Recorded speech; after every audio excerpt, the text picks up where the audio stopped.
ระเป็นเจ้าพ่วงบทหมู่มาเนโลกะเนื้อเนี่ยโอกาสโลกะเนี่ย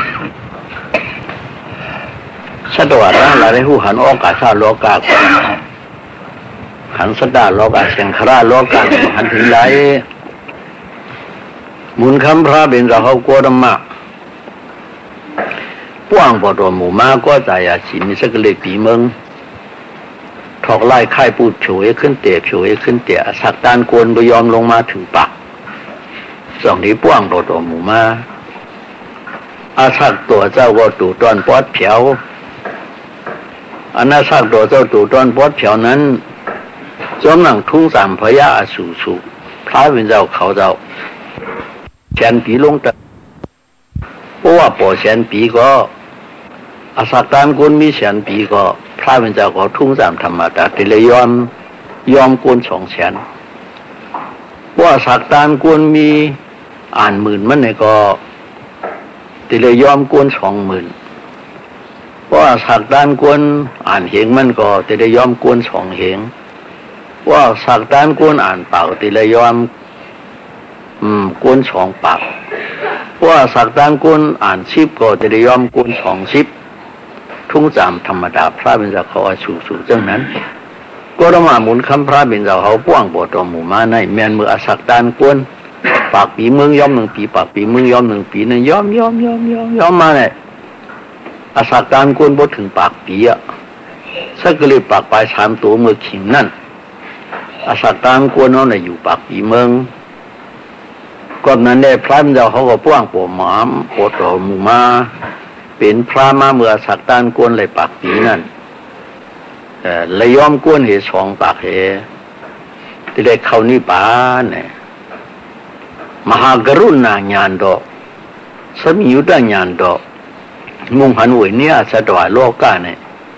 เหมือนเม็ดงาสัตว์เสือหลอมนั่นเต็มปิกกวางหูกวางปากกวางหูกวางตาหูดังออกเอาวิชาลงสุ่มไว้ปิงตะเรียงไว้มันมหากรุณาญาณดอกนั่นเนาะใจขยุชอเธอชัดว่าบ่ไหลน้ำนั่นก็นั่งซ้อมนั่งทุ่งสามอาเจียนพระสุเก่งกว่าลูกเตสู้มากานั้นแต่ยอมมาจนเหมือนวันรัดนี่แหละอาศักตัวเจ้าอ่านชิปนั่นอย่างยอมกวนใน20อยู่80 ปีก็เอที่เขานี่ป่านยาววันเมื่อไปเขานี่ป่านนั่นก็เพื่อมากรุณาญาณต่อวันนี้สัตว์ทั้งหลายไหนเขาบอกกระเดียนช้ำสาธิให้ถึงเนี่ยจังไหวปัญศาสนายาวเสียสักมันจะอยู่หาเฮงปีปุ่นแล้วว่าสักตัว80นี่ก็เขานี่ป่านได้เอาไว้ในมาศาสนาพระเป็นเจ้าโหหุบตีแก็บมันเจ้าสิมากระสบ้าเขาจะให้ปัตมาสังยานาตังเจ้ายาสามาเถเขาจะให้ตุติยสังยานาตังเจ้ามกลีปุกตาดิสามาเถเขาจะให้มาตาติยสังยานาตังถ้าสืบมาเอาตีในนักศาสนาพระเป็นเจ้าในพระเจ้าปงความไม่ว่ามือพ้องเก่าพระมีอยู่ในเด้พระ80,000 เฮงอันวังก็สุ่มไหลทบเดีย80,000 เฮงวังก็สุ่มไหลทบอย่าไปเสลีอย่าไปเสลีนั่นดาอย่าเสลีเหตุกรรมโอศูนย์นับยำความมาช่วงมาโอ้ตาเก่าพระวันไหนถึงสูเลยทบพระเป็นเจ้า80,000 เฮงแล้วพอศูนย์นับยำความมาช่วงมาโอ้ตาเก่าพระถึงสูเลยทบตรา80,000 เฮงแล้วเนี่ยทางไหวปันติรกาตรงปุ่ง3 กองสุตานวินิอภิธรรมาดังนั้นสุตาน20,000 ปลายเหงวินี้20,000 ปลายเหงป้องกันเป็น42,000 เหง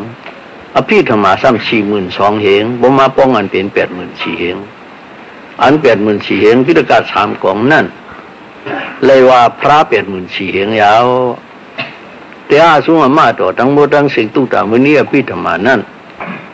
เลยว่าเตียตัว84,000 เหงยาวอันเดียตัว84,000 เหงแล้วมีไว้อยู่ทั้งหมดทั้งสิ่งนั้นจึงอันจวมนัง ธีราวาตะอายุวาตะเก่าพระ ลงเฮ็ดดังสั่งจ้างซ้อมหนังปักเปิงนั่นลีจึงแม่นพิษแผกเพราะไหนเป็นตราเก่าพระหอยาวอันเปิงอันมิดพิษแผกเส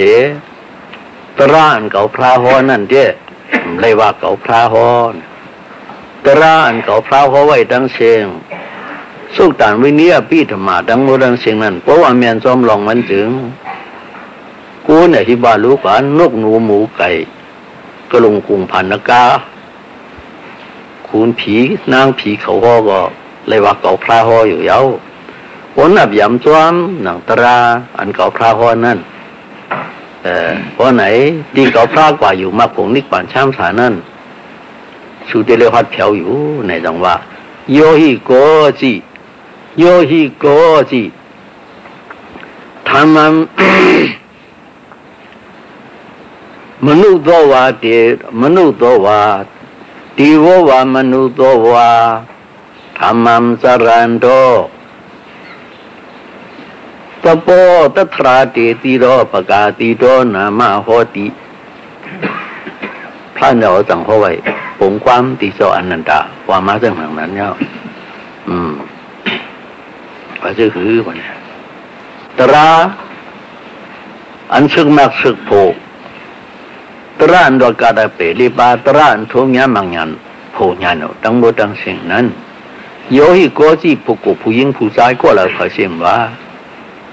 ธรรมะตราอันซึ่งมักสึกโผนั่นโกโหตีวว่าผีเลสังมนุษย์ตัวว่าปูนเลสังตะโปก็เป็นตั้งหมดตั้งสิ่งตราอันซึ่งมักสึกโผนั่นซึ่งตัทราตีสีโตเลยว่าเก่าพระหอยาวในพระเป็นเจ้าปุ่มความไม่ดีงามเพื่อนนั่นแหละเดียนั้นเดียนสึกมักสึกผูอันมาเป็นตระอันเหลาวเนี่ยหนังสุกตามวินีอภิธรรมาตระสามจำอันพระเป็นเจ้าไว้ปะนั่นมันจื้อใจนับยำจ้างกำเฮ็ดกว่าเพราะเนี่ยเลยว่าพระเป็นเจ้าหอยาวเนี่ยได้เป็นเอาดังปริยัติศาสนานั่นสิเลยหอเปียวตรงไว้ยาวจังว่าไหวปันศาสนาสามลาบปริยัติศาสนาปฏิศาสนาปริวิธาศาสนาสามลาบนั่นยาวปริยัติศาสนาปริยัติปะหุงลาปุกลาปุกูเขาจะอันเจอปริยัติแห้งอย่างนั้นเจอเอาปาลีต่ออันอีกหนึ่งกริงเอามันปริยัติดาดนาตามูลามเอาได้ฮอนมูลามเงาหักมันปริยัติปริยัตินั้นจำตาดนาตามูลามเป็นเงาหักศาสนาเอาในเหตุติคอเนื้อศาสนาพระเป็นเจ้าในกูจีกูง่าน้ำนาปูกูอันห่อภายใจนั้นก็สังเนี่ยอาจารย์ว่าปฏิตานาตามูลามในได้พากรมเอาใส่เจ้าสักข้อลองจ้างตั้งกรรมลองจ้างปฏิบัติเนี่ยก็เป็นเงาหักศาสนาอันว่างเอาใส่ก็เอาปริยัตินั่นเฮ็ดเงาเฉแต่ว่าเป็นเงาหักศาสนาในซ้อมอันเดี๋ยวตอนนี้ก็มาอาเซียนอันพระเป็นเจ้าห้อยนั้นถึงมาหลักถักต่อไหว้พระมันจะเขานี่ปั่นกว่าเย้าไหว้สมกรีปุกตาด้วยดามาเถเขาเจ้าสวสากุตามาเถโลหนามาเถเขาเจ้าอันชอดเอาเจ้าหนักกระสีหน้าเจ้าหนักกระชิงนั่นซ้ำหัวเด้ปฏิบัติในเป็นเงาหักศาสนาซ้ำหัวมาจากนั้นปฏิบัติลงจ้างตั้งกับไม่เป็นเงาหักศาสนามันจะเงามันจะปลายมันเนี่ยปกติตอนนี้ก็มาอาจารย์อันพระเป็นเจ้าห้อมั่งปริยัตินั่นเนี่ยเป็นเงาเนี่ยใจเอาคิดถึงเขาเอ็นแห้งต้องมุดดังเชียงพระเป็นเจ้าห้อเป็นตัวนันตาพวกผู้ฟ้าหลักพระเชมว่าโอ้จ้างเลยสติปัฏฐานสีป้าธรรมปัฏฐานสีป้าสามีกว่าใกล้เขาสมปัตธรรมปัฏฐานเดียวอย่างสมขอยู่ทนกว่านะโจกำผาในอยู่ปากปีเหงปีก็ไหลหมื่นปีแสนปีก็ไหลที่หึงชุดมันตัวอายุกับปลาลุงมันก็อยู่ไหลเนี่ยผมความดีสวรรค์นันตาเนี่ยเจ้าร้อนน้ำมาเถะเขาอาซากุดามาเถะเขาเจ้าอย่าหันตาลงเช่นนั้นซ้ำเอาปฏิปัตินั่นเป็นเงาเนี่ยสมาเตะไว้เช่นนั้นก็นั้นเนี่ย เหมือนชอดเอาเจ้าอนากสิงให้เขาคือทำในศาสนานั้นเจ้าล้อหน้ามาเทก็เบื่อสังขารเขาเจ้าปันตามแล้วเลยว่าฮับเอาก็เอากะดีสอนลูกตราบุงหน้านั่นก็เจ้าชอดเอา7 ปีไป10 เดือนไป7 ปีอาศักเจ้านากระสีนั่นเลย7 ปีเอาต่างชอดเอาอะไรมาเป็นเจ้าสั่งเองเพราะเป็นเจ้าสั่งแล้วมาสอนตอนนี้ไรอันเขาจ้างกำเฮ็ดเจ้าสั่งสมณีนั่นเองเพราะเอานุ่งสั่งเอาสั่งซ้ำอาปันมือกว่าอันไปสอนดิสังจ้างเอาอาปันมือกว่าที่เจ้าอาซากุกามาเทที่อาซากุกาจองและคิดาจองบุญเอานี่มีนักหิมะวุตาหิมะวุตาบุญเจ้าอาซากุกามาเทสั่งเนบันนี้ไล่ลองจ้างตั้งกรรมซึ่งเขาอ่อนจ้างกรรมมหาตริปฐานเดียกว่าทุกนางนอนอีเดียปุกอ่อนอีเดียปุกลงเนบันยุกเดียนามเดียสะโพสภาวะเดียอันไหนเนปันเหี่ยวปันเนี่ยพวกเนปันเหี่ยวถึงมาวันหนึ่งเมตกะซ้อมจอซากุกามาเทนั้นกาบซ้อมกับปานหลูดานกะทิเฮินดังเจ้าซากุกามาเทเลซ้ำดังเจ้านากสินะวันจ้ามือซุงซ้อมนั้นพอซุงซ้อมเย้าเนี่ยเจ้าซากุกามาเทว่านากสินะขอปันราสมานุโมทนาติเมตกะเฮดาวันนี้มันเจ้าจ้าขึ้นมือกว่าแล้วจ้าขึ้นมือกว่ามือเผียวตีจ้องในก็เหมือนกันดังพระเป็นเจ้าเฮาเก่าอ่ะยาหันตาหลงเจ้าเอาหยานตุ้ยเอาที่ปาใจคู่เอาเป็นหยินตุ้ยอยู่แล้วเจ้านากสิงก็เมียจีเจนเดียเฮเลยข้อปันตีเมตกะซ้อมตะกะนั่นอยู่ไหนเอาโอ้ฮอกว่าฮอมาหึงสังเก็บกำไว้อันดินเมตกะซ้อมตะกะนั่นไหนก็ทุกเป็นโซดาปานกว่าเจ้าตัวนั้นห่อเจ้านากสินะก็ทุกเป็นโซดาปานกว่าตั้งสองฝ่ายสองตั้งตั้งก้อนถอนตั้งก้อนห่อถอนจอมเฉพาะต่อภาวะอันเจ้าเก่าห่อเมื่อตะการนั้นก็ถอนจอมเฉพาะต่อภาวะอันเจ้านากสินะห่อนั้นสองฝ่ายสองตั้งในจึงทุกเป็นโซดาปานกว่าเมื่อเลียวกันยาวไหนเลยเจ้าอาซากุกดามาเทอยู่ที่เกียงเหว่าลูกชายเขาปืนแหลมเหลียวไว้วัด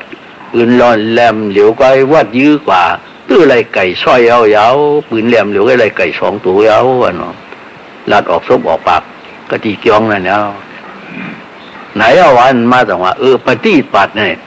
เป็นเงาเนี่ยตุ้ยอันโฮโกโฮเฮเลเตียก็ทำไรนั่น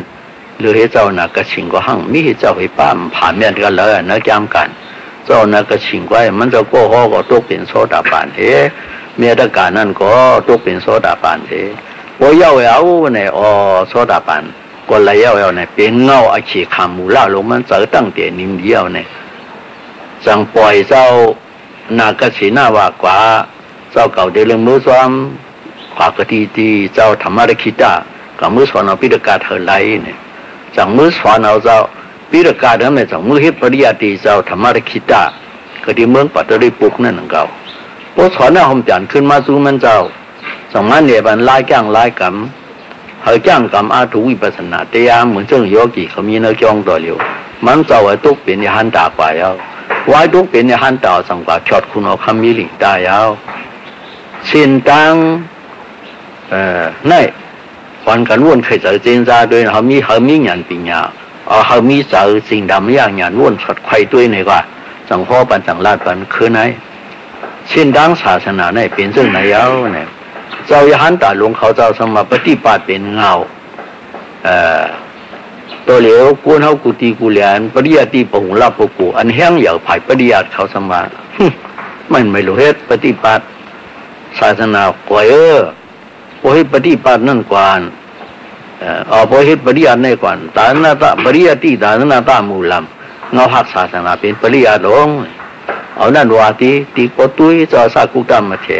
แล้วเจ้าโรหณามาเถเขาเจ้าเป็นสั้นกินแบกกันไว้คัดขวางกันไว้ เป็นมาจากนั้นกันไหนซ้ำแข็งกตินะอุปมาตมุหะอุปมาตมุหะกิรกมาจานนองเหนียวไว้จ่าไว้มาจะหือองค์สามแทกอันพร้อมกันว่าแต่เดี๋ยวปริยัติสานะปฏิสานะปริวิธาสานะปริยัติในมือหนึ่งน้ำหนองนี่กัวเตี้ยนหนองนั่นนี่ปฏิปัติในมือเจ้าหมอกโมเหมือนเจ้าน้ำหนองนี่ปริวิธาเหมือนเจ้าหมอกโมกีแล้วหนองนั่นนี่ภาพเขาก็หมอห้อนหันเนี่ยหมอห้อจอดวันจอดเมืองอ่ะหมอกูตีกูเหลียเนี่ยเอาเนี่ยพอมาตัวยุคตีตะเผาว่ามันใจก็ใจเหมือนก็เหมือนใจก็ห้ามใจเหมือนก็ห้ามซ้ำเหมือนมีมาเหมือนจะหือเนี่ยเอาหยาดตัวก็ดีๆเพราะไหนปริยัติศาสนาหาน้ำหนองพอยืงเงินวางเป็นก่อเตียนน้องพอมีเตียนน้องมันนั่งว่าซ้ำมีเตียงเก่ายุคตีสภาวะตัวปริยัติศาสนาตะการกามายิงใจเขาทั้งหมดทั้งเชิงเอาปีเสียทั้งหมดทั้งเชิงทีแรกก้ามแถมในหมดเรื่องเตะปันเตียนน้องลงขึงกึ่มเลยน้ำน้องเลยแห้ง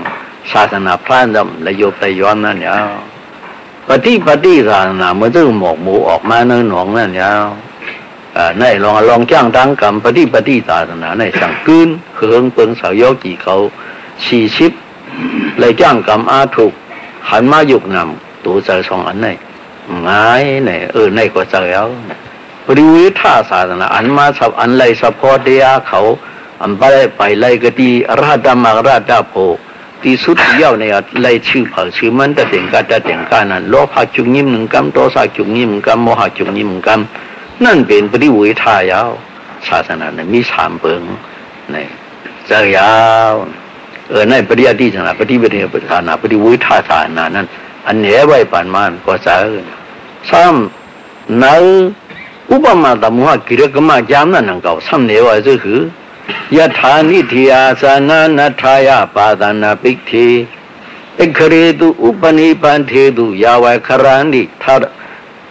ยาวัยครันดินิธิกุมภาธานามนามาโหติ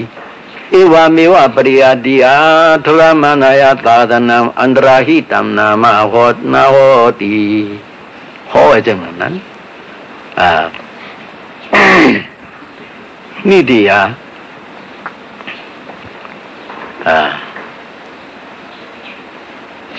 နိတိယဆိုဦးကြီးကိုဇာနနထာယသိမြင်စေခြင်းက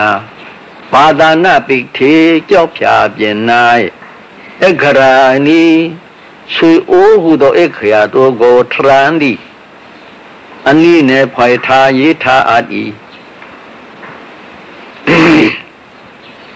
အခရေသူအခရာတို့အခရာဆွေအိုးဟုသောအခရာတို့ကိုတာဝထိုမြလောကာလဘာလုံးအခရာနိအခရာတို့ကိုထရဏိထင်ရှားပြီးသူရှိရပေကုန်၏တာဝထိုမြလောက်သောအခရာတို့ကိုရှိနေသောကာလဘာလုံးကာလနိတိကုံဘထာနံနာမဆိုအိုကြီးထရာရမည်သည်ဟောတိအထာဖြစ်တဲ့ကဲ့သို့ဧဝမေဝဤယတုသာလျင်ပရိယတိယပရိယတိထရမဏယထင်ရှားရှိသည်ရှိသောသာသနံမြတ်စွာဘုရားတည်ထားမြင့်ချက်သာနာတော်စဲကိုအန္တရာဟိတံကွယ်သည်ပသည်မေတိနဟောတိမဖြစ်ဝါနဟောတိဧဝမဖြစ်နိုင်သည်ဒါလင်သည်ခြာနာငွေမှတဲ့နဲ့ဥပမာတမှုဟာကြမ်းကဲမဲ့ပြင်ရရှိเขามาชับด้วยหลีว่าไหนยังที่ได้ปีนเอาไหนเป็นอาจ้องไหนเป็นอาโจไหนเป็นอาจ้องไหนเป็นอาโจไหนปีนกว่าปีนขึ้นว่าไหนยังเหมือนเรื่องเจ้าซากุตันมาเถเลยเจ้าโรหนามาเถเขาเจ้ามาไก่เขาเจ้าหันป่องมาเยาเนี่ยเจ้าสาดหลงมังกุนเขาก็มันเจ้าได้หันอันไหนเฮเลยสังเกตเงาหักถึงมาเยาเนี่ยหน้าทางกลางแต่เขามันว่าชื่อคือว่าแย่ว่าเนี่ยยะฐานนิธิยาโมคำหลงนั่นจำโมคำหลงนั่นจำจานั่นนัทายะเฮาสมบูหันอาจารย์อันมันมีอยู่ที่นั่นลินนั่นอันมุกพังลินไว้นั่นเฮาบ่หันเอ็กเรตุแต่ในมีโมคำหลงว่าไหนเอาตอกไว้ที่กำเปตอกเตียกตอกตัวเรียกไว้ที่กำเปนั่นสิเด้มีตัวเรียกว่าที่กำเปลิกนั่นกำเปนั่นยาว มาหินกำเปียลงนั่นยาวกันไหนทรานที่ตีมีหมอคำหลงนั่นกันในมีหมอคำแต่ในมีหมอคำเนี่ยเอาหมักหินหลงมาฟักเสียไว้เหนือมันล้อมไว้โคเล็กหลงมันเครื่องกึ่มปันเผยย่างปันเผยเต่านั่นยาวกันไหนยาวว่าสุกาสุอันเอกครานี่แต่ในมีหมอคำเอกครานั้นมีอยู่ลุ่มๆเลยนี่ที่กุมว่าทานนำหนามาแต่ในมีหมวกคำอันวางก็ทรานติทางเสียปีจุงลีงามยาวอาทิตย์เปียจะไปหังโลป่ารีบว่าไหนหมวกคำหลงตีหมวกคำหลงนั้นจังเต็มลิกไว้ว่าเหนือมันนั่นว่าแต่ในมีหมวกคำหลงว่าไหนเอาไก่เสือเตรียมมาตีนักเกี่ยวขาเปลี่ยนมากินลงมาปกแจกไว้เหนือเห็นมันล้อมคู่เรียกคู่ต้องไว้ลีงามปันเผยย่ำปันเผยเต้าเราอยู่ดังนอกเอาตาตุ้ยก็ดีคู่ตาเขเล็กเจ้านั่นในตัวหัดตาในมีหมวกคำหลงนำนักมันมีเสียเนื้อว่าเนี่ยไว้เลยหันหัวเจ้าหนังนั้นยาวว่าสู้กาสู้อันตาว่าหมวกคำหลงมีนั่นในก็ตาในมีหมวกคำในก็ตื่นมาให้ปอกมีอยู่ทางช้ายาอีว่ามีว่าในเป็นอุปมาไว้อุปมาตมูหากีละกมาอุปมาตมูเหมือนกันเจ้าหนังปริยัติสามท่ามานายาส่วนยังมีอยู่นั่นจึงอันตรายตาละนำชายนาพระมันจะอันตรายที่ดำจะอนาตาเด็กก่อยตับรับหายกันนั่นจึงลุมนั่นหายไหลมีอยู่ยาวเนี่ยส่วนเหมือนจังหนังนั้นเนี่ยปริยัติในโพดังมีอยู่ในปฏิปัติศาสนาในพระมันจะในก็หายมีอยู่ทางหนังช้ายาวนี่อันว่าปริยัติศาสนาเป็นเงาอันว่าใจก็ใจเตี้ยงเขายาวตั้งแต่กรรมายิงใจทั้งมือทั้งสิ่งเอาไปป้องจุงกูตีกูเหลียนกูวานเดี๋ยวปุ้งถุนจะขึ้นกว่าเลยเดี๋ยวปางสนองลงมาเลยแล้วตะกาเขาปล่อยทั้งมือทั้งสิ่งอ่อนเขาจะจูจ้าเขานำซ้อมปานถกความกำเถียงชาติสัพพะเป็นเจ้าในมันเขาเนื้อปริยัติมันเขาเนื้อปริยัติกำไหนลอกลายย่างกำอาถูกอันเนียกันสอนกันยุคให้ไหนยืนให้ไหนยิบให้ไหนปล่อยให้ไหนพายให้ไหนทั้งหมดทั้งสิ่งนั้นอย่างสังการในเรื่องไหนนอนเรื่องไหนอาบน้ำเรื่องไหนเมียคุมไม่เลี้ยงเรื่องไหนกูเปิงเปลี่ยนปริยัตินั่นเปลี่ยนปริยัติอันซ้ำสอนเอาลีไล่ปลายปีตราแก้มการให้เป็นสาบอย่างป้อยสามไม่ป้อยนั่นก็ปริยัติมันมีเปลี่ยนห้ามเยี่ยวหลงอันอุปุลาจากันเนียกันนั่นก็ปริยัติแต่ว่าอัน1 วันห้องเจ็ดกี่เขา1 ปอกนั่นก็นั่นเป็นปริยัติมันจะปฏิบัติที่เป็นปริยัติหลายนั่นปฏิบัติไปเสอเนี่ยนั่นไปชาตัดคันเอาปูหันป่องเสียงเลี้ยงเสอเนี่ยเมื่อได้มาข้อบันอิดวันนะแต่ว่าเป็นเงาหักมันปริยัติหาเปิงหน่อยซ้ำอุกหาปริปันดากาลิกาปริยัติอุกหาปริยัติปริปุสานาปริยัติตัวนาปริยัติอลักกตุปาปริยัติมี5 อยู่นั่นก็หมออ่านจ้าหมอสอนจ้าปกูเล่หลาลิกไล่เขาหมอสอนจ้าปันดากาลิกาปริยัติอันวางและศาสนาพระอันเราหาเห็นอันพระอันเราเตียงไว้นั่นปันปักเปิงไว้นั่นคือมันเตรียมก่อยหมายนั่นอ่านสอนลิกไล่ปลายปีตรากย้ำกันเจ้าน้องทั้งหมดทั้งสิ่งนั้นเหมือนเรื่องสมัยนั้นตึกพันตาลงปันมันหายปองมันเป็นปันดากาลิกาปริยัติอุกหาปริยัติอันวางยุคให้ไหนยืนให้ไหนยิบให้ไหนปล่อยให้ไหนสามนี่ก็เนี่ยเขาคู่เขาหมอนี้ก้างนี้กำดังหมดทั้งเสียงไล่ก้างไล่กำดังหมดทั้งเสียงนั่นเป็นอุกหาปริยัติกำไหนโปโยกี่เขาจ้างกำที่ได้เจ็ดชื่อตัวถามตัวโปไปเมียนตั้งเขาอีกว่าเขาจอมเชียนตั้งกว่าเนี่ยก็น่าก็ให้ได้รับยาเสียเขาเด็ดว่ามันกว่าพังหนาเปียมันโกนขี้ลึกขี้หลังนั่นเลยสมัยจันทร์สายเทาอันอินเนี่ยเห็นไหนมันเมียปิ้วเปียงบันก้อยอันเดียบยาชาเขานั่นประธานามิติโยกีไว้อันนั้น1 วันห้องตรงฐาน1 วันปริปุกษานาปริยากำไม่อันพระเป็นเราโหตมเวตราจ้ามการสุขตาวินิยพิธมาทั้งหมดทั้งสิ่งนั้นเลยถ่อมเลยยินเลยเขาเจอนั่นเนี่ยนั่นซึ่งเขาโหตัวเหลียวนั่นเลี้ยตะการมายิงใจเขาเลยนั่งเหตุถ่อมตั้มใจเหตุถ่อมนั่นสวนาปริยามันจะปฏิบัติอิดอันนั้นเป็นปริยัติอะไรก้อยกำไม่รักกตูปาปริยัติอันวางเอาซึ่งหนังนี่ป่านในมีหลายเปิง เศร้าปฏิสันนิปานอนุปฏิสีสันนิปานเห็นไหมกันไหนสารนั้นมันมีหลายเส้นจิตสิกนี้ก็คืออันขอบกันเขกันเต่ากันด้วยนั้นกำพองกะที่ไหนสาวเมืองสร้างปอบเนี่ยมันปูสาดอเมืองปูสาดอนวังมันแต่ไม่กะที่กระดูถาตัวยามนั้นมันว่าปริยัติเมือกแนวนั้นอันขอบกันเขกันถามกันลิ้นนำไข่ลมสมบัติภาวะสาป่าเช่นนั้นอะไรเกิดถูกป้าปริยัติเนี่ยมีหาเปิงเนี่ยปริยัติมีหาเปิงไหนเอากันไหนปริยัติหาเปิงนั้นเขาไหวเสียฉีเปิงจังมาเอาอุกหาปริยัติอันว่าแหละลายจ้างลายก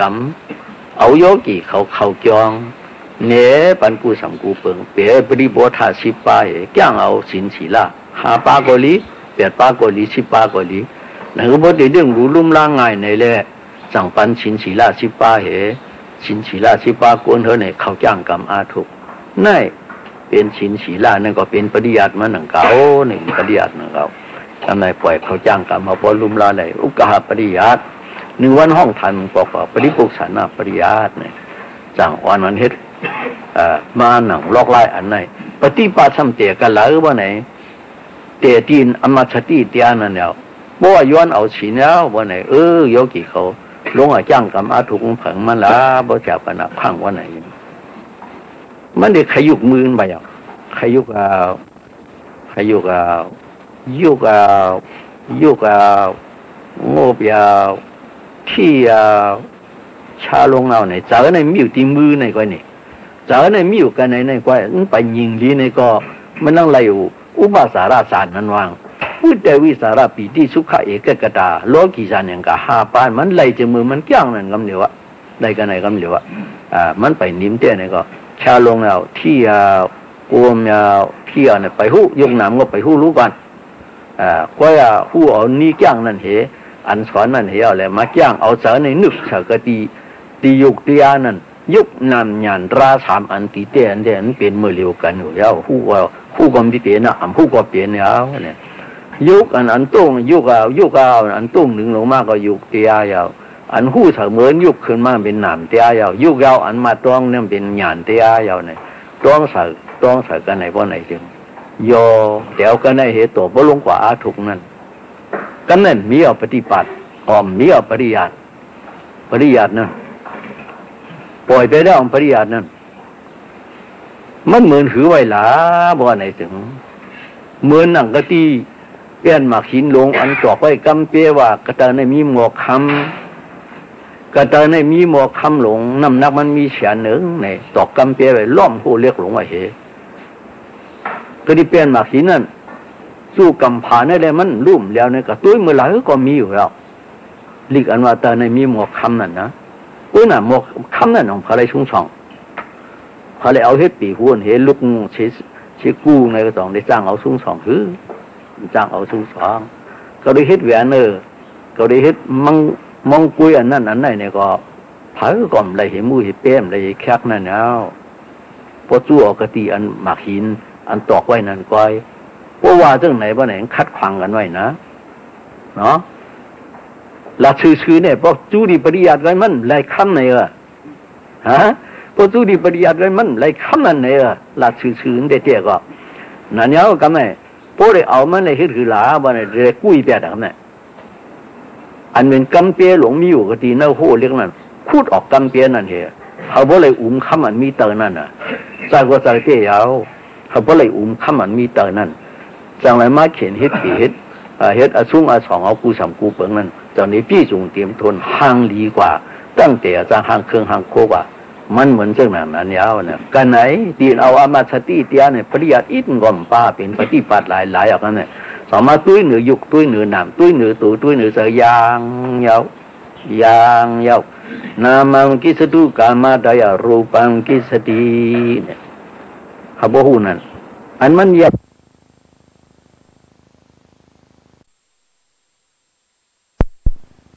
กุ้ยเปียเดียวเอายุกกับตั้มไว้ยาวกำเปียหลงนั่นยุกตั้มไว้ตีหังมันยาวก็ไหนย้ำการนั่นมันเขาจังว่าเตียอายาสานินเปียปุกท่าหอดีดาเตียอายานั่นดิกนั่นเหนียวไว้ปุกท่าหอดีดาพระห้องเก่า เดียสัตประมาทเดียหลายล้านเป็นประมาทอะยุกเอายืนเอาที่เอายีเอายางยาวเนี่ยเป็นประมาทหลายอ่ะปิ้งอยากจังกันจ้าลูกที่ปิ้งยามันเนี่ยเป็นที่ประมาทเนี่ยปิ้งยาจังกันนั่นเป็นปิ้งยาปิ้งยานั่นน่ะเอายาวต้อมล้ำเหยินเสียงมายินยาวยินอ่ะก็ยินเสียงกุ้งเสียงน้ำกุ้งก็มว่ายินเสียงไก่เสียงกองเสียงมองก็มว่ายินยาวยินเอาอันยินอ่อนนั่นยินเตี้ยอามันอีกันด้ามุกชาทัดคำทัดหลอกหูใส่ในมีไว้ทัดหลอนมันหลอกใส่ไว้ในโตดาวิญญาณใช้เจอหูในจังพูดปอกเปลี่ยนมาเจอหลงนั่นก็มันเป็นอันเดียวกันหลงมันถึงกันก็เดียวอ่ะโหเจอในมันเรื่องกงกาวอ่ะกงกาวมันมาขาดแยกไว้6 เซนจะคู่โตดากันน่าจีว่ากายามันน่ะมันเนี่ยมุกหลงผวนตัวไว้ก็ดีเนื้อโหเจอนั่นเนี่ยก็น่ะผลก็สระน่ะมันตื่นมาอย่างน่ะพอเปลี่ยนมาตีดาวหันแล้วเนี่ยหันเจ้พอเจอตาเปลี่ยนก็มันพอเปลี่ยนก็เดียวอ่ะกงกาวตัวนั้นแม่งมาทำยังก็เราเรียนกับคบกันนั่นเนี่ยใจหลวงพ่อเราก็พูดใส่คำเดียวว่ามันเพิ่งหน้าตันกันนั่นเดียวเนี่ยเนื้อพักกูก็คูนั่นไหนเอาต้องมาจ้องใส่เนี่ยเตี้ยอายาสานินเปียตุกท่าโอดีดาเตี้ยสัตประมาทยุคประมาทนำประมาทโหใครเอาต้องจีบไหนก็ละจีบยาวจีบเตี้ยอามันบอกใครดินหนูยาวะจีบเตี้ยก็น่าเอาเนี่ยกัน2 มีตูมีห่างใส่ไม่มีอิดโยตภาวะอจินตโพธิอาติมีเฉพาะมันก้อยหลงโยตภาวะอจินตโพธิอาติเฉพาะระอันไหนพอหันมาไหนโลกียโลกุตระเต็งขาติโลกีนี่โลกุตระช่างด่านบ้ากุทารีที่2 ด้านอีวะพอหูจักเฉพาะตภาวะอันไหนดีงามเลยเจ็บยาวอันว่าต้องเจ็บนั่นเหลี่ยมไม่ห้ายาวไว้ห้ามุนไว้ห้าเพียบไว้ห้าเป็นกวนว่าเนี่ยเอาเนี้ยกันทำมาจังจีบได้นะจีบยาวนะจีบเตี้ยมันเตี้ยอามันจังเตี้ยเรามีเตี้ยยุคเตี้ยเนี่ยมีเตี้ยปรมาธาเตี้ยเนี่ยมีเตี้ยปิ้งยับตระเนี่ยมีเตี้ยมันว่าเอาต่างจื้อเอาไว้มันจังค่ายว่าค่ายคืนจังถอกลายค่ายคืนจังปูดลายจังนั่นเนี่ยอันไหนอันหันมาเฉพาะตภาวะรามันจังเจ็ดนั่นจึงก็ไปจ้างปฏิบัติเฉลี่ยมันจังหันมาปฏิวิธาเตียนไปเลยนี่ป่านก็สมว่าหันอยู่กับที่ไหนก็เดี๋ยวอันกูบอกเปลี่ยนมานั่นเนาะก็ในศาสนา3 ลับนั่น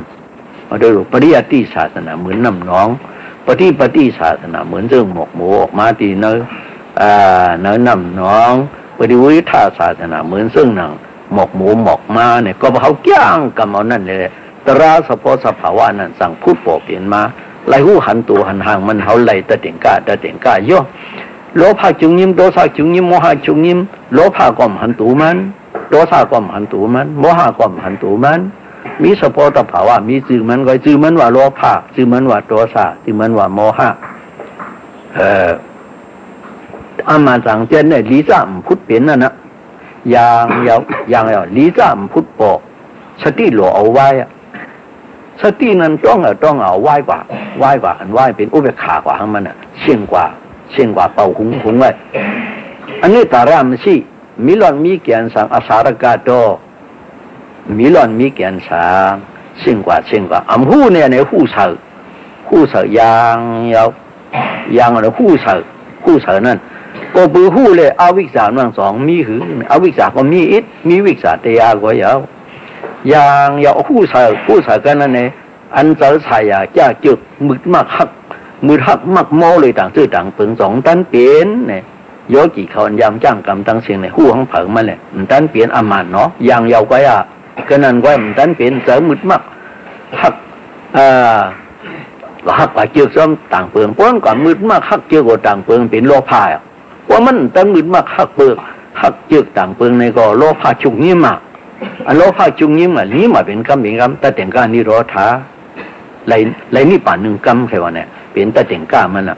ก็ไม่อันนำชายาแก้เกี่ยวลีซ่า2 เปิงไว้น่ะอันจ้านั้นก็ตันเปลี่ยนสังอันนำหู้ก็มีหู้เสือว่าไหนก็ในอันจ้าตั้งเสียงเนี่ยก็เสืออันจ้าตั้งเสียงนั้นตันเปลี่ยนพวกตันเปลี่ยนก็ตัวชานั้นจุกยิ้มโลภะกิเลสก็จุกยิ้มโทสะกิเลสก็จุกยิ้มโมหะกิเลสอันนั้นหู้ก็หู้เสือโมหะกิเลสก็จุกยิ้ม เสาในวิธีป้องรูปภาพแม่แคบตายได้มือแป๊บในกุกตีนแฉนหรือในตาพระเป็นเจ้าหันก้อยก้นเขาเรียหันตาเขาเจ้าหันด้อมเสาอันไรมาโลภะอันโลภะจึงยิ้มโทสะจึงยิ้มโมหะจึงยิ้มไม่เป็นเสาโลภะโทสะโมหะอันว่าเป็นอัมมีโลภะอัมมีโทสะอัมมีโมหะเพราะอัมมีโลภะมีโทสะมีโมหะก็เสาวิธีเนี่ยมันพุทธเป็นใจสังไว้บ่เนี่ยเสาอันเหมือนจึงหนังยหันตาเขาเจ้านั้นว่าเจ้าอันเหมือนจึงยหันตาเขาเจ้าเนี่ยเสียเจ้าเสียตกลงมันกุนหัวไว้ที่นั่นติดสิดาวิธียาเดียวเขาเตรียมไว้ที่นั่นวิปัสสนาที่ปนีนั่นมหาจีมเตรียมไว้ในจามเนี่ยมันเตรียมน้ำหนักเจ้าเสียตัวมหาจีเด้เตรียมน้ำหนักเขาเลยนี่ปั่นจะเตียงก้าว่าอันไหนยาวเป็นตาอมวยคำตัวพระเป็นเศร้าอมวยคำตัวพระเป็นเศร้าอันวังคู่เขาไล่กำเหลียวยาวเนี่ยกอบสังเนี่ยมันไล่เปลี่ยนไล่หลาซึ่งลัดมาในพวกไหนกอบลูกตีปริยัตินั้นมาก็เปิดตะการมายิงใจทั้งหมดทั้งเชิงสู่ดอกกองตราเขาสมบูรณ์เฉลายสังพักเขาพักเงินข้าเตยจูใจทอกปั้มกำเทียมอยู่ด้านปันอันเป็นตราอาจ้างในก็อันหู้จ้ำการเสียกอไรอยู่ก็อันหู้จ้ำการทั้งเสียอีกก็ซ้ำไรอยู่ว่ามันต้องแม่นกติตินกติอันมันอายุหนึ่งกำเสยต้องกำมาในซึ่งมันเราพอมาลาดมาในเชิงปริยัติก็มีกุ้ยไว้ปริยัติอายุก็ตามไม่เห็นหลีงามเห็นเลยจุกเอาคำกติเติมมาขินหลงนั่นเอามาเขียนเฮ็ดพังเครื่องพังโคเฮาอันวางเฮาเลยซื้อมากเตียซื้อโผเตียเลยตัวไว้กติไหนหังเผังมันเลยตุกมันหังแล้วตัวหังเผังมันเนี่ยไหนยามเฮามาญาศาสนาพระเป็นเจ้าไหนซื้อมากซื้อโผอันวางแต่ไปถังเมามังป้อมมีซื้อมากซื้อโผวันไหนก็วันดื้นเมื่อหน้านั่นนั่นคือเดมีติชุดมันล่ะเขาบ่ไล่ไว้ในยามขาดศาสนาพระเป็นเจ้ามีไหนกำพองก็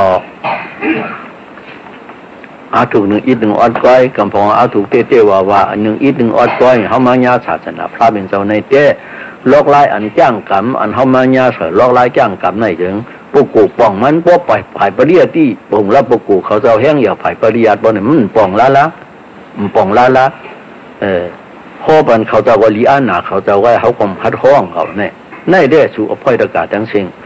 มึงลังคืนในเป็นเงาหักเขาเย้าในแหละเขาจะว่าฮัดข้อต่างตีล้มห้อนไปห้อปอกนะข้อปอกที่ปางหลวงเหมือนนั่นดอกถึงไหนอ่ะเนี่ยก็เปิดห่างกับคัดขังหูเขาจะว่าเนี่ยหัวแทงให้ปอกหันได้หันถังเช้ามาเป็นเรื่องน้ำนาเย้าเนี่ยเพราะว่ามีซื้อมาซื้อโผเจิงอ่ะตีชุดกล่อมหันอ่ะตีชุดกล่อมหันอันตีสุดหันง่ายดีนะสังเขาจ้างกรรมอันไหนแล้วเขาถึงว่าที่โซดาปริมากโซดาปริโผเย้าที่หึงสุดได้แทงซื้อจัดไว้เอานี่ปานหันตีสุดอ่ะกายังไปเจอโซดาปานตีสุดเพราะว่าตันตรานหันได้หันตีสุดมันได้มันตีสุดมันได้ซึ่งหนังกำพองย้อนว่าโซดารินิมิติโปมาวันนึงเมื่อนาเลยจะผังผ่องอะไรหลงหังเรือเลยมือซ้ำเจ้าอะไรคือต้องเป็นเทลีเทลายหันแต่ตะเปียดอกพลายเราเขียนคำมือคำมานี่ป่านในทุ่งจามปีน่ะชี้มือกวนไตเขาหวานสู้ต้องไอ้มืดมากมากก็ดีเจ้าอลิมิตินั่นมุงมองหนานั่นยาวเนี่ยมุงมองกระหือก็พระมันจะโกรมาเขาว่าเก่าพระอมไรยาวก็พระไรยาวก็พระก็จังเฮ็ดหือยาวตามามภิกขเวปาลังพุทธุสันนามอันตรมาเสกุกรรมอาจารย์นันตามปัตตันดำกิ่งที่กระโรมีเนี่ยหอปัญญาหันตะเขาเรามือที่ออกมือสาวัตถีเนาะพิกเวงาชิดายหันยารุสานิตุงติเจชิงอาปฏิตุงเมียนเจชิงอาติติอามาโนหอเลหอดอมุปาเลยปกาติอามาโนเปียเลเปียดอมุปาเลยอันทำการโนอาศัยคู่กันปิญญาเมสิมสีโตจำบาลังทอลุไม่กูกินที่กระมีอาเบดุดียายาองอาพยาพิวนัยตันเองปะอันนี้นักกระมีงาพยาดองมาตันเองเลยไม่ชากันยาเบีวันแห่งเจ้าอนันตานะวิขวิลุหักตะเปียเขาสานิตุงตาเขาสัมปหันปฏิสานิตุงเขาสัมปหูปฏิตุงตาเขาสัมปหัน เตียที่อามาโนอันหัวก็เก่าพระหัวอยู่เฉียวประกาศที่อามาโนอันเนี่ยอันเปียปนเก่าพระเปียอยู่เฉียวอันทำสิงขราตามันสมหมดอาจจะคู่กันปีงานมาตามันสมิชีอีตามบาลามที่กุนมึกซื้อนั้นกิ่งที่กระมีมันพอไหลเตียหันเตียนะเก่าพระเลยสังอยู่ตีมันนักกระมีต้มเลยเก่าพระเลยเอามือสันกอดหัวเขาให้เลยตัวอยู่ยาวพระเป็นตัวท่านบอกว่าซึ่งนั้นอ่ำจังว่าคือยาวเนาะจังว่าคือในเมื่อปานหลักทักพระเป็นเจ้ารู้ก่อนพระเป็นเจ้านั้นเป็นยิ่งอยู่กันนั่นเนี่ยอันเขาตัวเหลียวในก็ได้สร้างว่าได้สร้างว่าเอาเจ้าในก็ฮ่อตราในเสียงบ่อมออกเลยฮ่อเสียปิดหนึ่งปัดหนึ่งอิดหนึ่งอันกะหู้หัทันถึงนั้นฮ่อเสียในก็ไหนดีเอาเฉยข้อกันเนาะเฉยก็ฮ่อเลี้ยมหันหูก็มันจะให้คือพระเป็นเจ้าว่าวัตถุใครกว่าจอมดีเก่าพระกว่าปุ่นก็ข้าเจอกิวซาเจออาป้ามาตาเดียอันนำลุงลืมในตาเขาอ่อนกันตื้อเหนือสังขาราตราวัตถุตื้อเหนือสังขาราตราบนไหนจึงที่เก่าพระกว่านั้นสุดีฮอดแถวยาวอันวังเมื่อกำปิชิมาจากกาโตหันดาดานิบิกวิอมันเดียมีวยาธรรมะเต็งขระอัปมาตินาสัมปติท่านะอัปมาตินาสัมปติท่าวะหรือสังขาราตราเนี่ยไปลงไปลืมไหนสังขารร้านมันเป็นตัวเจอนั่นนี่ซึ่งอันมาต้องเนี่ยเมื่อไก่ยุกเอายืนเอาที่เอายิบเอายางเอาควายเอาไปเอายกกี่เขาจ้างสังขารร้านกายสังขารวจีสังขารจิตตาสังขารโมลิกเลยสังโมลิกเสสังอุกไออามก็ยาวไองูไอสามไอใส่ก็ยาวทำมันมาต้องอะไรเหนือนั่นละมันเป็นชื่อมาชื่อผู้ตกมามันติดลายอยู่อ่ะแล้วศาสนาเก่าพระในอิทธิวาตุปตาตุมโนโหติอิทาตุเดียวดำโนโหติอิทาตาเดียวดำโนโหติอิทาจะตุโตดำโนโหติดำเนี่ยดำเนี่ยพี่อิงเอหินพระเป็นเจ้าเขาว่านักศาสนาเก่าพระไหน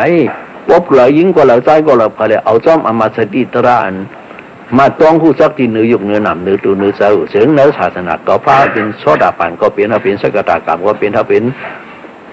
อนาคามก็เป็นเป็นยาหันตาก็เป็นอะไรอยู่บีเลยนะศาสนาก็พระมันเป็นอะไรนะมันเป็นไรวะเนี่ยในก็พระเราสั่งสอนไว้โยนะศาสนาก็พระในเล่มไหลบ่ไหนจึงมันเลยเป็นอัฐกอปั้นลงกี้เก๋วันดื้อมือน่ะพระเป็นเราอลิมิติก้อยมันกาตีปัวมาแทง10 สู่ 5 ปัก 8,603 กุกตีบ้องพระร้องเขาเจ้าตีปัวมือหน้านี่ก็ตีปัวมานำแทงติ๊กเอาเพราะว่าซื้อมาซื้อผู้ยังไหลไว้นะศาสนาเก่าพระไหนเจ้าริมิติตีปอมาอาศักอยู่80,000 ปีก็ตัวยา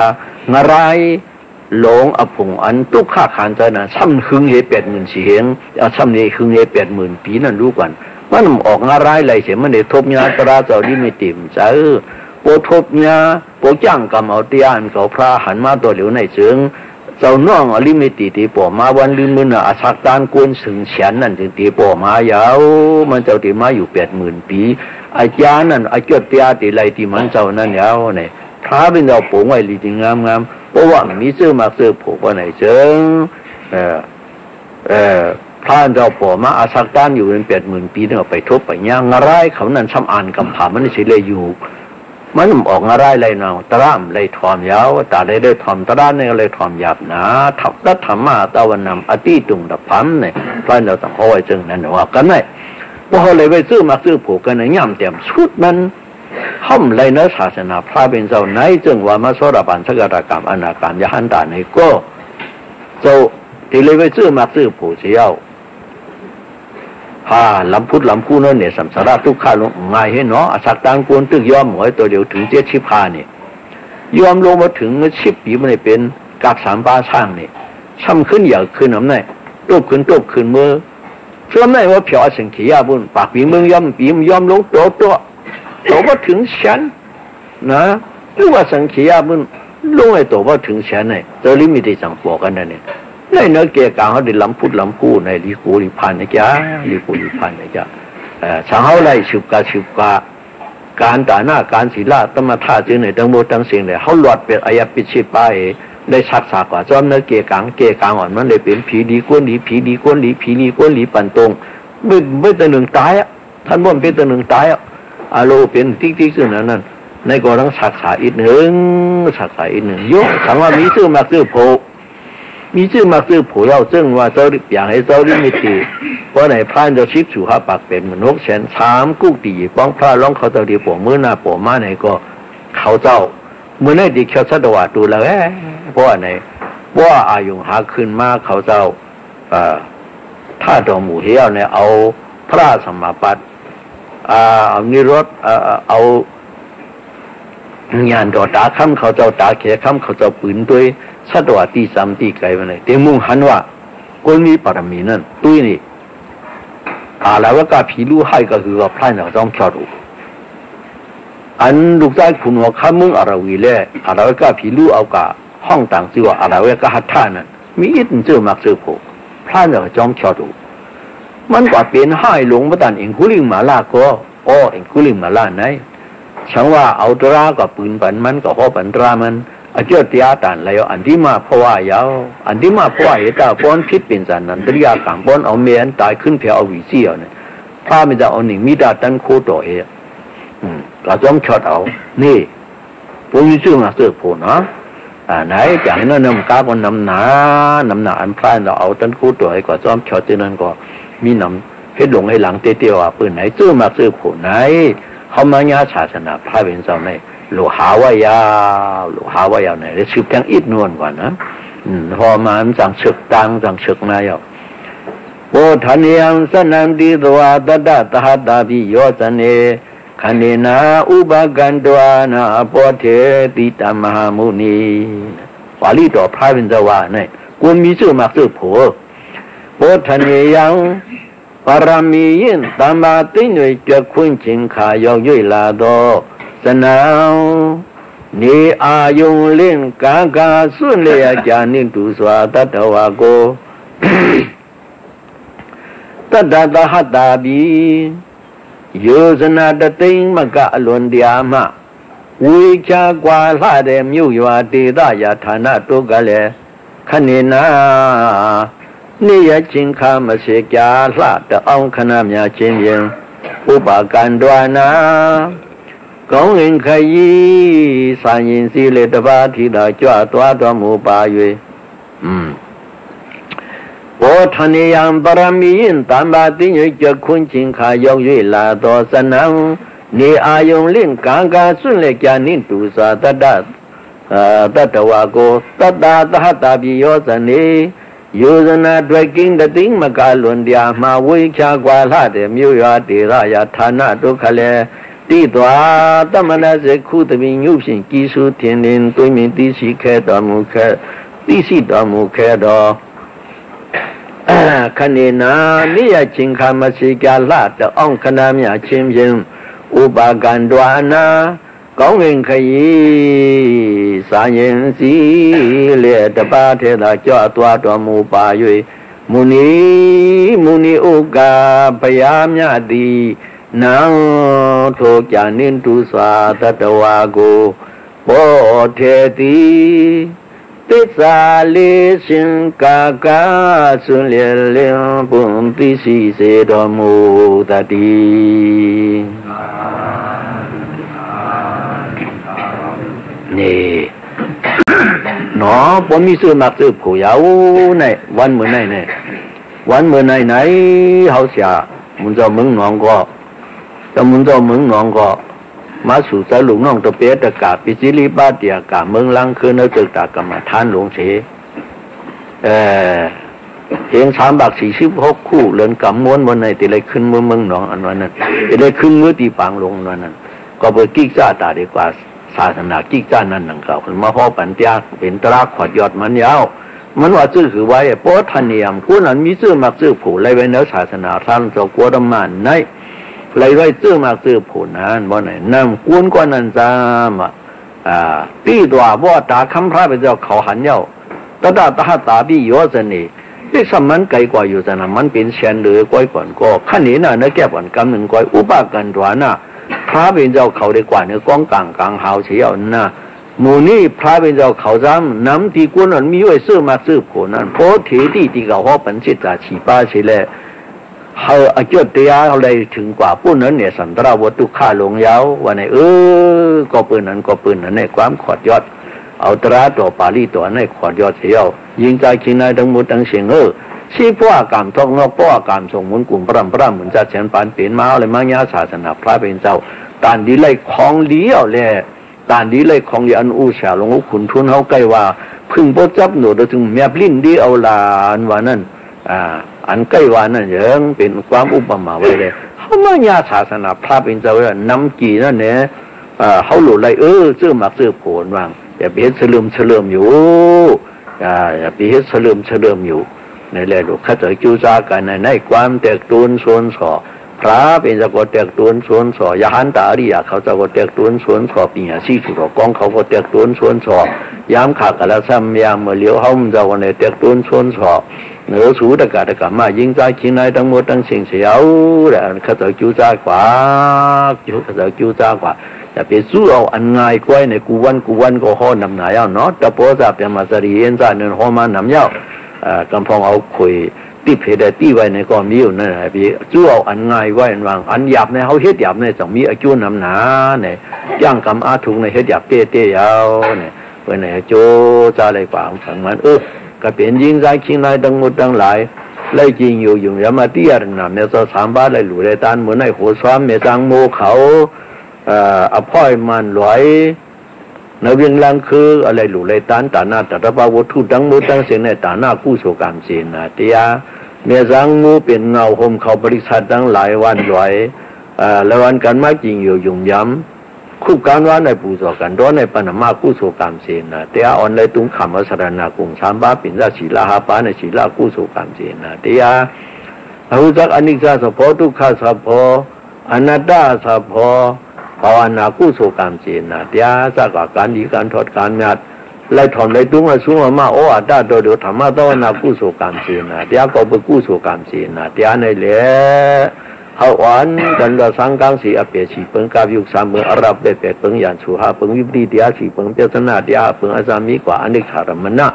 อันเกี่ยงลมมือยังเชนเปิงอากาศกังไก่ตัวจะขึ้นนี้อุจจาระชีพสิบหายังมันเสียวเขาอันกันวิสัทธาศีลาสุดาจากาปิญญาฮิโรตบะอุสาสุโตกองเสปาอายุนาสุขาปราปฏิปันนาคิวลงหาลับเลยพิทัปรมีลีกว่า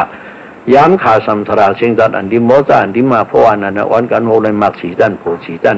นิปานาสิงกตาทัดเอกันดามุขยายาหังยาหัดยากาจากังผังมันตั้งหมดตั้งเสียงสีกำเลยดา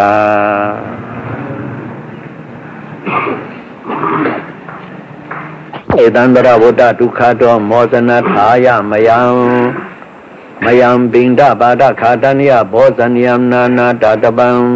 อุทธตวาธรรมตวาตังขตวาติมาบุจิมานิพพานะปิสิโหรูปานิสิมยาปยามยังปยาตปิโดมาโดติตันตระวุฒทุกขาโตตันตระจิวโตวสิงยะปังมาโมสนาทายาลุยမြောက်ပါရဲ့ချင်းအကျိုးငါတိတရနေနာတရဏဂုံ၃ပါးနှင့်သဟတကွာပင်စင်ကဒီလာနိ၅ပါးသောအင်္ဂါနိပြည့်စုံသောဒီလံဒီလတော်မြတ်တို့ကိုတမတိရိတ်တဝါကောင်းစွာစောင်းလျှောက်စောက်တည်ပြီးဝေကံမင်းစကံကို၎င်းကမဖလင်းစကံရဲ့အကျိုးကို၎င်းတရဟိတဝါယုံကြီးပါကုဏီဖြစ်၍ဣမာနိပိန္ဒဘာဒခာတနိယဘောဇန်ယာနိဤရွှန်ကဲဘောခြင်းချိုးခြင်းမိယတာအစရှိသောအထူးထူးသောဒါနတရဘဝုထုတို့ကိုပုထတဝါမြတ်စွာဘုရားအား၎င်းဓမ္မတဝါတရားတော်များအား၎င်းတန်ခါတဝါတန်ခါတော်များအား၎င်းဥဒိတရေမာပြု၍တေးမှပူစေမှကလူပူဇော်ပါကု၏အရှင်မြတ်ဘုရားဣမိနာပုညကမေနာဤသို့ကလူရသောကောင်းမှုကုသိုလ်ကံစေနာပေါင်းတို့ကြောင့်အာတဝေခယံကာမတဝဘဝတဝတိထာတဝအဝိဇ္ဇာတဝတိဟုသောအာတဝတရားလေးပါတို့ဤကုံရာကုံကြောင့်ဖြစ်သောအရဟတမေရတ္တဖို့နိဗ္ဗာန်ကိုဝဟဟန္တောရွတ်ဆောင်နိုင်သည်ဟောတုဖြစ်ပါစေတည်းတထာထိုမတပါဣတံမုံညပါကမိကုသိုလ်ကောင်းမှုရဖို့ဘာကကိုကုဏဝိတိဋ္ဌာနကုံကြီးစွာအထူးရှိကုန်သောမာတာပိတုနေကမြတ်ပါတို့အ၎င်းအာဇာလျာနေနာဆရာမြတ်တို့အ၎င်းဘုံမိပါရသာသရေမြေကိုအစိုးရကုန်သောယာသာနိသမင်းတို့၎င်းညာတိတမဟာနိသဆွေမြင့်နိသသူလူအပေါင်းတို့၎င်းအညာရကနိသဆွေမြင့်နှင့်မသမတူလူအပေါင်းတို့၎င်းတထာထိုမတပါသုအရခတေဝတာဘုံမထတေဝတာရုခတတေဝတာအာဂတထတေဝတာအစဖြာသောဒုက္ခိတတရဝဒုက္ခိတတရဝ30တဘုံ၌နေကုန်သောလူနာပြမတပေတတတရဝအပေါင်းတို့ကိုအမြပြု၏ပါကုန်၏ဟ ภาวยามะမြပြေဝေပါကုန်၏ภาวยามะမြပြေဝေပါကုန်၏တပိခတိငုတ်တုံလုံးစုံကုန်သောအပါရကေအချင်းမရှိသောတတဝါတွေးပါရကေအချင်းနှကြောင့်ရှိသောတတဝါသရုပါရကေအခြေလေးကြောင့်ရှိသောတတဝါဘဟုပါရကေအခြေမြာကုန်သောတတဝါထိုအလုံးစုံသောတတဝါဟူသောမြတို့အာဇယာမအမြပြေပါကုန်အမြမြရကြသည်ဖြစ်စီသောဝါသုံးတရေဝသုံးတရေဝသုံးတရေမရှိသောမြေဆောင်နာသည်အမကမကျွန်ုပ်တို့အသက်ကြီးဌာနေတဲ့တရားယာ၌ထိတာတိလာခံလာရလာကုန်သည်ဟောသူဖြစ်ကြပါစေသောသူတော်ကောင်းသူများလောင်းတို့ဝေမျှသောကုသိုလ်အဖို့လည်းသာဓုသာဓုသာဓုနလူသာဓုဟောကြပါစေသောသာဓုသာဓုသာဓု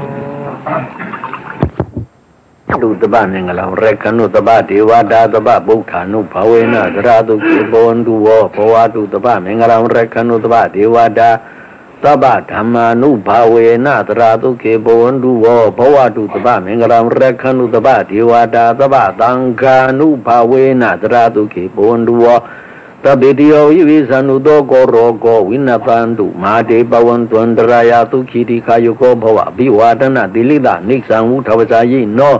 သတ္တာရောဓမ္မဝဋ္ဌန္တုအာယုဝနောဒုက္ခမလာအာ